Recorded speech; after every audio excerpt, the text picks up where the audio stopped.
Hello everyone, welcome to a new video. So ഞാൻ ഇപ്പോൾ live പോയാലും നിങ്ങൾ എൻ്റെ അടുത്ത് ചോദിക്കുന്ന ഒരു ക്വസ്റ്റ്യൻ ആണ് ഹാവ് ഹാസ് ഹാഡ് എക്സ്പ്ലെയിൻ ചെയ്ത് തരുമോ എന്നുള്ളത്. അത് തമ്മിലുള്ള ഡിഫറൻസ് എന്താണ്, ഇത് എവിടെ എങ്ങനെ എന്തിനു വേണ്ടിയാണ് യൂസ് ചെയ്യുന്നതെന്നൊക്കെ നിങ്ങൾ ചോദിക്കാറുണ്ട്. So I thought I'd make a video on that. അപ്പം ഞാൻ ഇന്ന് ചൂസ് ചെയ്തിട്ടുള്ള ടോപ്പിക് എന്ന് പറയുന്നത് ഹാസ് ഹാവ് ഹാഡ്. ഇത് തമ്മിലുള്ള ഡിഫറൻസസ്, ഇത് എവിടേക്ക് യൂസ് ചെയ്യാമെന്നൊക്കെ ഉള്ളത് നമുക്ക് നോക്കാം. അപ്പോൾ നമുക്ക് ഇവരെ കുറച്ച് സിറ്റുവേഷൻസിൽ യൂസ് ചെയ്യാം. അതിലൊരു സിറ്റുവേഷനാണ് ഞാൻ ഇന്നത്തെ വീഡിയോയിൽ പറയുന്നത്. കുറച്ച് സിറ്റുവേഷൻസ് ഉണ്ട്, നമ്മൾ നെക്സ്റ്റ് വീഡിയോയിലായിട്ട് ഡിസ്കസ് ചെയ്യാം. സോ ഫസ്റ്റ് വൺ, ഹാവും ഹാസും നമ്മൾ യൂസ് ചെയ്യുന്നത് നമുക്ക് എന്തെങ്കിലും ഒരു കാര്യം ഉണ്ട് എന്ന് പറയാൻ വേണ്ടിയിട്ടാണ്. ഹാസ് എന്ന് വെച്ചാലും ഹാവ് എന്ന് വെച്ചാലും ഉണ്ട് എന്നാണ് അർത്ഥം. പിന്നെ നമ്മൾ കഴിക്കാന്ന് പറയാനൊക്കെ ഹാവും ഹാസും യൂസ് ചെയ്യും. ഐ ഹാവ് മൈ ബ്രേക്ക്ഫാസ്റ്റ് എന്നൊക്കെ നമ്മൾ പറഞ്ഞു കേൾക്കാറുണ്ട്. അപ്പൊ ആ യൂസേജിനെ കുറിച്ചിട്ട് നമ്മൾ പഠിക്കും. അപ്പൊ ഇന്ന് നമ്മൾ പഠിക്കുന്നത് ഉണ്ട് എന്നുള്ള യൂസേജ് ആണ്. സോ ഹാവ് എന്ന് പറഞ്ഞാലും ഹാസ് എന്ന് പറഞ്ഞാലും ഉണ്ട് എന്നാണ് അർത്ഥം. ഹാഡ് അപ്പൊ എന്താണ്? ഹാഡ് എന്ന് വെച്ചാല് ഉണ്ടായിരുന്നു എന്നാണ്. ഉണ്ടായിരുന്നു.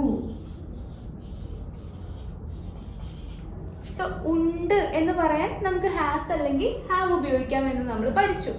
ഇനി ഹാസും ഹാവും തമ്മിൽ എന്താ ഡിഫറൻസ്? എപ്പോഴും ഉണ്ട് എന്ന് പറയാൻ വേണ്ടിയിട്ട് ഹാസോ ഹാവോ നമ്മുടെ ഇഷ്ടത്തിന് യൂസ് ചെയ്യാൻ പറ്റുമോ? ഇല്ല. ഉണ്ട് എന്ന് പറയാൻ വേണ്ടിയിട്ട് നമുക്ക് ഒന്നെങ്കിൽ ഹാസ് ഉപയോഗിക്കാം, അല്ലെങ്കിൽ നമുക്ക് ഹാവ് ഉപയോഗിക്കാം. പക്ഷേ നമ്മൾ ഹാസ് ഉപയോഗിക്കുന്നത് ഏകവചനത്തിന്റെ കൂടെയാണ്. ഏകവചനം എന്ന് പറയുമ്പോൾ ഹി, അവൻ, അല്ലെങ്കിൽ അവൾ, അല്ലെങ്കിൽ ഇറ്റ്, അല്ലെങ്കിൽ പിന്നെ എന്തെങ്കിലും പേര്, സിംഗുലർ ആയിട്ടുള്ള ഏകവചനം, സിംഗുലർ നെയിം, ഇതൊക്കെ വരികയാണെങ്കിൽ നമുക്ക് ആരുപയോഗിക്കാം? ഹാസിന് ഉപയോഗിക്കാം. ഹി ഹാസ്, അവനുണ്ട്. ഷീ ഹാസ്, അവൾക്കുണ്ട്. ഇറ്റ് ഹാസ്, അതിനുണ്ട്. സിംഗുലർ നെയിം, എന്തെങ്കിലും പേര് പറയാം. ദിന ഹാസ്, ദിനയ്ക്കുണ്ട്. രഘു ഹാസ്, രഘുവിന് ഉണ്ട്. സോ ഉണ്ട് എന്ന് പറയാൻ വേണ്ടിയിട്ട് നമ്മൾ ഹാസ് ഉപയോഗിച്ചു. ഹാസ് എവിടെ ഉപയോഗിക്കുക? ഏകവചനം പറയാനായിട്ട്. നെക്സ്റ്റ് ഉണ്ട് എന്ന് പറയാൻ ഹാവ് നമുക്ക് ഉപയോഗിക്കാം. പക്ഷെ ഹാവ് നമ്മൾ ഉപയോഗിക്കുക എവിടെയാണ്? ഒന്നെങ്കിൽ ഐ, യു, ദേ, വി. ഇനിയോ പ്ലൂറൽ നൗൺ വരുമ്പോ, പ്ലൂറൽ എന്ന് വെച്ചാൽ എന്താണ്? ബഹുവചനം വരുമ്പോ പ്ലൂറൽ. ഈ സിറ്റുവേഷൻസിൽ നമുക്ക് ഹാവ് ഉപയോഗിക്കാം. സോ ദാ ഐ ഹാവ്, എനിക്കുണ്ട്. യു ഹാവ്, നിനക്കുണ്ട്. ദേ ഹാവ്, അവർക്കുണ്ട്. വി ഹാവ്, നമുക്കുണ്ട് അല്ലെങ്കിൽ ഞങ്ങൾക്കുണ്ട്. പ്ലൂറൽ നൗൺ എന്ന് പറയുമ്പോൾ ബഹുവചനമായിരിക്കണം. ഇപ്പൊ രാമൻ സീത രണ്ടുപേരായി, അപ്പൊ ഹാവ്, രാമനും സീതയ്ക്കും ഉണ്ട്. ഓക്കെ അല്ലേ? അപ്പൊ ഇങ്ങനെയാണ് നമ്മൾ ഹാസും ഹാവും ഉപയോഗിക്കുന്നത്. വളരെ സിമ്പിൾ ആണ്. നമുക്ക് എന്തെങ്കിലും കാര്യം ഉണ്ട് എന്ന് പറയാനായിട്ടാണ് നമ്മൾ ഇത് ഉപയോഗിക്കുന്നത്. അപ്പൊ നിങ്ങൾക്ക് പറയാം. അപ്പൊ നമുക്ക് പറഞ്ഞു നോക്കിയാലോ. അവൾക്കൊരു കാറുണ്ട്. ഇതെങ്ങനെയാ നമ്മൾ ഇംഗ്ലീഷിൽ പറയുന്നത്? ജസ്റ്റ് ഒന്ന് ട്രൈ ചെയ്ത് നോക്കാം. അവൾ എന്ന് പറയുമ്പോൾ ഷീ, ഷീയുടെ കൂടെ എന്താ വരിക? ഹാസ് ആണ് വരുന്നത് അല്ലേ? അപ്പൊ ഷീ ഹാസ്, അവൾക്കുണ്ട് a car, ഒരു കാർ. നിങ്ങൾക്കൊരു ഡൗട്ട് ഉണ്ടോ? ഷീ ഹാവ് എ കാർ എന്ന് പറഞ്ഞാലോ എന്ന്? അത് റോങ് ആണ്. അങ്ങനെ ഒരു സെന്റൻസ് ഉണ്ടാവില്ല കേട്ടോ. ഹാസ് നമ്മൾ എപ്പോഴും ഇതിന്റെ കൂടെ മാത്രമേ യൂസ് ചെയ്യുള്ളൂ. ഓക്കെ? അപ്പൊ ഷീ ഹാസ് എ കാർ, അവൾക്കൊരു കാറുണ്ട്. ഓക്കെ? എനിക്കൊരു പേനയുണ്ട്. ഓക്കെ? എന്റെ കയ്യിലൊരു പേന ഉണ്ടെന്ന് എനിക്ക് പറയണം. അപ്പൊ അതെങ്ങനെയാ പറയാ? എനിക്ക്, ഐ, എനിക്കുണ്ട്. I have. ഒരു പേന, a pen. എനിക്കൊരു പേനയുണ്ട്. I have a pen. അവർക്കൊരു വീടുണ്ട്. ഇതൊന്ന് പോസ് ചെയ്തിട്ട് നിങ്ങൾക്ക് കോമന്റ് സെക്ഷനിൽ എഴുതാൻ പറ്റുന്നുണ്ടോ നോക്കൂ. അവർക്കൊരു വീട് ഉണ്ട്. സിമ്പിൾ ആണ്. അവർ എന്ന് പറയാനായിട്ട് ദേ അല്ലെ? ദേ ഹാവ്, അവർക്കുണ്ട്. a house, ഹൗസ് എന്ന് വെച്ചാൽ വീട്. അവർക്കൊരു വീടുണ്ട്. ഓക്കെ ആണോ? നമുക്ക് കുറച്ച് സെന്റൻസസ് നോക്കാം. സോ നമുക്ക് നോക്കാം. അവനൊരു ജോലിയുണ്ട്. ഇതെങ്ങനെയാ നമ്മൾ പറയാ? അവൻ എന്ന് പറയുമ്പോൾ he has, അവനുണ്ട്, a job, അവനൊരു ജോലിയുണ്ട്. he has a job. Okay, next one. ഞങ്ങൾക്കൊരു പാർട്ടി ഉണ്ട്. ഓക്കെ, ഞങ്ങൾ എന്ന് പറയുമ്പോൾ എന്താ യൂസ് ചെയ്യാ? we. ഞങ്ങൾക്കുണ്ട് എന്ന് പറയുമ്പോൾ we has അല്ല, we have. ഞങ്ങൾക്കുണ്ട് ഒരു party. we have a party. Clear ആണോ? നെക്സ്റ്റ് നോക്കാം. രഘുവിനൊരു കടയുണ്ട്. എങ്ങനെ പറയും?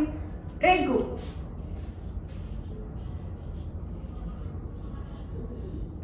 ഏകവചനമാണ്, സോ നമ്മൾ ഹാസ് യൂസ് ചെയ്യും. Raghu has a shop. കട, ഷോപ്പ്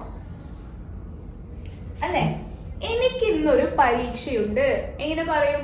ഞാൻ നിങ്ങൾ കമന്റ് സെഷൻ ഒന്ന് പോസ്റ്റ് ചെയ്തിട്ട്, വീഡിയോ പോസ്റ്റ് ചെയ്തിട്ട് കമന്റ് സെഷനിൽ ഒന്ന് അറിയിച്ചു നോക്കൂ. എനിക്ക് ഇന്നൊരു പരീക്ഷയുണ്ട്. വളരെ സിമ്പിൾ ആണ്. എനിക്ക് ഉണ്ട് എന്ന് പറയാൻ ഐ ആയിരിക്കും നമ്മൾ യൂസ് ചെയ്യുക. I have. ഒരു പരീക്ഷ, ആൻ എക്സാം. ഇന്ന് എന്ന് പറയാൻ സമയം എപ്പോഴും നമ്മൾ ലാസ്റ്റ് ആണ് പറയാ. So I have an exam today. എനിക്ക് ഇന്നൊരു പരീക്ഷയുണ്ട്. ഇത് ക്ലിയർ ആയോ? അപ്പോ അവന് ജോലിയുണ്ട്, he has. ഞങ്ങൾക്ക് പാർട്ടി ഉണ്ട്, we have. രഘുവിന് കടയുണ്ട്, രഘു has. എനിക്ക് ഉണ്ട്, I have. ക്ലിയർ? നമ്മളിപ്പോൾ ഹാസിനെ കുറിച്ച് ഏകദേശം നന്നായി പഠിച്ചു. ഇനി നമ്മൾ ഹാഡിനെ കുറിച്ചിട്ടാണ് പറയുന്നത്. അപ്പൊ നമുക്കറിയാം നമ്മൾ ഹാസ് ഉപയോഗിച്ചുകൊണ്ടിരുന്നത് ഉണ്ട് എന്ന് പറയാനായിട്ടാണ്. വിച്ച് മീൻസ് അത് പ്രസന്റ് ടെൻസ് ആണ്, അല്ലെ? ഉണ്ട് എന്നാണ് നമ്മൾ പറയുന്നത്. ഹാഡ് നമ്മൾ യൂസ് ചെയ്യുന്നത് ഉണ്ടായിരുന്നു എന്ന് പറയാനാണ്. സോ അത് കഴിഞ്ഞ കാലം ആയതുകൊണ്ട് തന്നെ പാസ്റ്റ് ടെൻസ് ആണ്. ഓക്കെ, സോ നമ്മൾ ഉണ്ടായിരുന്നു എന്ന് പറയാനായിട്ട് എന്ത് യൂസ് ചെയ്തു? ഹാഡ് യൂസ് ചെയ്തു. ഓക്കെ, ഹാഡ് നമ്മൾ യൂസ് ചെയ്യുന്നത് എല്ലാത്തിന്റെയും കൂടെയാണ്. ഏത് സബ്ജക്റ്റ് വന്നാലും കുഴപ്പമില്ല. ഐ വരാം, യു വരാം, വി, ദേ, അതുപോലെ ഹി, ഷീ, ഇറ്റ്, പിന്നെ ഏകവചനം വരാം, ബഹുവചനം വരാം. എന്ത് വന്നാലും നമ്മൾ ഹാഡ് ആണ് പാസ്റ്റ് ടെൻസിൽ ഉണ്ടായിരുന്നു എന്ന് പറയാനായിട്ട് ഉപയോഗിക്കുന്നത്. ഫോർ എക്സാമ്പിൾ, അവനൊരു കടയുണ്ടായിരുന്നു. എങ്ങനെ പറയാം? അവനൊരു കട ഉണ്ടായിരുന്നു. കഴിഞ്ഞു പോയ കാര്യമാണല്ലേ? അപ്പൊ എങ്ങനെ പറയും? ഹി, അവന്. ഹി ഹാഡ്, അവനുണ്ടായിരുന്നു. a shop, ഒരു കട. ഓക്കെ, എനിക്കൊരു പട്ടി ഉണ്ടായിരുന്നു. എനിക്കൊരു പെറ്റായിട്ട് ഒരു പട്ടി ഉണ്ടായിരുന്നു. ഞാൻ എങ്ങനെ പറയും? ഉണ്ട് എന്ന് പറയാനാണെങ്കിൽ ഐ ഹാവ് എ പെറ്റ് എന്ന് എനിക്ക് പറയാം. പക്ഷെ ഉണ്ടായിരുന്നു എന്നാണ്. സോ ഞാൻ എങ്ങനെ പറയും? ഐ ഹാഡ്, എനിക്കുണ്ടായിരുന്നു, A dog. I had A dog. എനിക്ക് ജിമ്മി എന്ന പേരിലൊരു പട്ടി ഉണ്ടായിരുന്നു എന്ന് പറയണമെങ്കിൽ I had A dog named Jimmy. So നിങ്ങൾ വീഡിയോ ഫുൾ ആയിട്ട് കണ്ടിട്ടുണ്ടെങ്കിൽ നിങ്ങൾ ഈ ക്വസ്റ്റ്യനിൽ എത്തിയിട്ടുണ്ടാവും. ഞങ്ങൾക്കൊരു വീട് ഉണ്ടായിരുന്നു. ഇതെങ്ങനെയാണ് ഇംഗ്ലീഷിലേക്ക് ട്രാൻസ്ലേറ്റ് ചെയ്യാന്നുള്ളത് നിങ്ങൾ കോമന്റ് സെക്ഷനിൽ പറയാം. വീഡിയോ ഇഷ്ടപ്പെട്ട നിങ്ങൾ ലൈക്ക് ചെയ്യുക ആൻഡ് സബ്സ്ക്രൈബ് ചെയ്യുക.